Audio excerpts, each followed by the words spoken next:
Hadith and Sunnah, Satanic innovations. Which hadith other than God and His revelations do they uphold?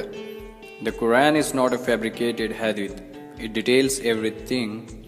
Some people uphold vain hadith to divert others from the path of God. The only Sunnah to follow shall be God's Sunnah. The Quran informs us that some enemies of the Prophet, described as human and jinn devils, will fabricate lies and attribute them to the Prophet. This is precisely what happened after the Prophet Muhammad's death. Hadith oral and Sunnah actions were invented and attributed to the Prophet. Hadith and Sunnah are satanic innovations because they defy the divine assertions that the Quran is complete, perfect, fully detailed, and shall be the only source of religious guidance. Blaspheme against the Prophet and depict him as a vicious tyrant who did not uphold the Quran, and create false doctrines based on superstition, ignorance, and indefensible, nonsensical traditions. The Prophet Muhammad was enjoined in very strong words from issuing any religious teachings besides the Quran. Some Muslims compromise. If a hadith agrees with the Quran, we will accept it, and if it contradicts the Quran, we will reject it.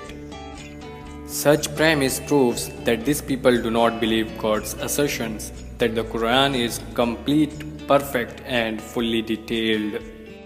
The moment they seek guidance from anything besides the Quran, no matter how right it seems, they fall into Satan's trap, for they have rejected God's word and set up another God besides God.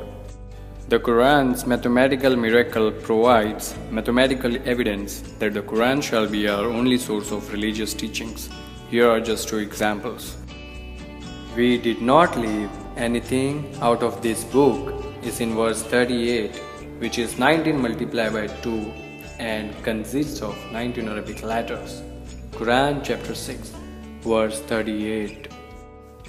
He sent down this book fully detailed is in verse 114, which is 19 multiplied by 6 and consists of 19 Arabic letters.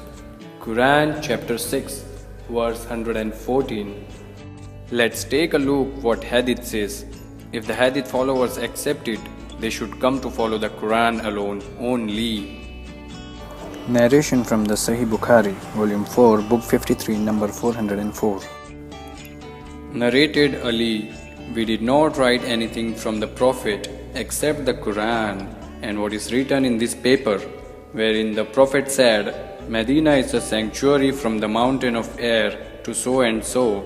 Therefore, whoever innovates in it an heresy or commits a sin or gives shelter to such an innovator will incur the curse of Allah.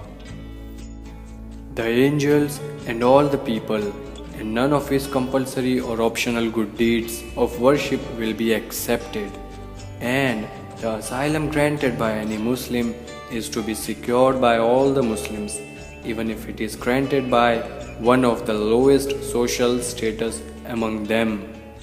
And whoever betrays a Muslim in this respect will incur the curse of Allah, the angels and all the people, and his compulsory and optional good deeds of worship will not be accepted.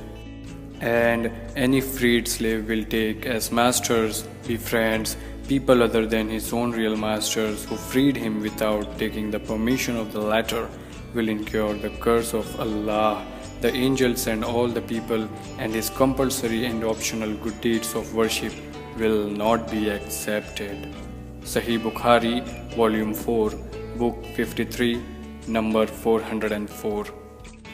The Prophet said, do not write down anything from me except the Quran. Ahmad Volume 1, page 17 and Sahih Muslim. Narrated Uthman. The Prophet said, the best among you, Muslims, are those who learn the Quran and teach it. No Hadith and Sunnah mentioned. Sahih Bukhari, Volume 6, Book 61, number 545. Narrated Uthman bin Affan.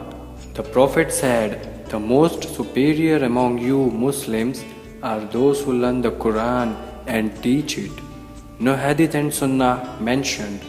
Sahi Bukhari, Volume 6, Book 61, number 546. Narrated Ibn Abbas. When Allah's Apostle was on his deathbed, and in the house there were some people, among whom was Umar bin al-Khattab, the Prophet said, "Come, let me write for you a statement, after which you will not go astray." Umar said, "The Prophet is seriously ill, and you have the Quran, so the book of Allah is enough for us." The people present in the house differed and quarreled.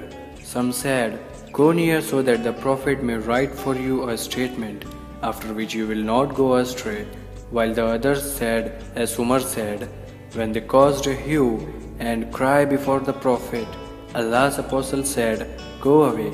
Narrated Ubaidullah Ibn Abbas used to say, "It was very unfortunate that Allah's Apostle was prevented from writing that statement for them because of their disagreement and noise."